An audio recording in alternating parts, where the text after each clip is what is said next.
Jajpur BJP रे गोष्ठी कंदल Jajpur block Bhuvaneshwarpur panchayat Jamuna गाँ अनंत वासुदेव मंदिर निकट में बीजेपी राज्य युव मोर्चा उपसभापति संग्राम पात्र को मरणांतक आक्रमण होती घटना को तीव्र निंदा करिछि बीजेपी युव मोर्चा।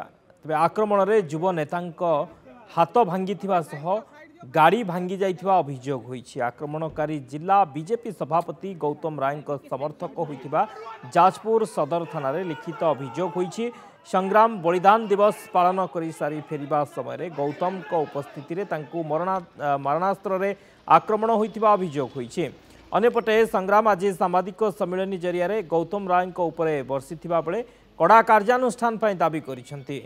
अन्य कोठी संग्राम को उपरे आक्रमण हेले गौतम दायी रहिबे बोली कहिसेंति। आज्ञा बलिदान दिवस रे जी चाहिए बीजेपी कर्मी बलिदान दिवस पालन करि परिबो।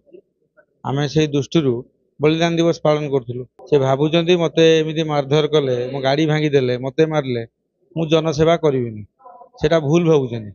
प्रथम कथा गौतम बाबू आज पर्यंत हारला पर समीक्षा बैठक कहीं कलेनी आ गौतम बाबू हजम कर पारना गोटे दुर्बल बीजेडी सब दुर्बल कैंडिडेट हारी जाएगी से निज भूल टाक नुचेवाई मो उपर अटैक कर जी विचार को बढ़ेला जे लोक सहित रहा से चाप सृष्टि करती ना मरणात्मक आक्रमण करती। आज भगवान कृपारू मुझे बंची जाइए।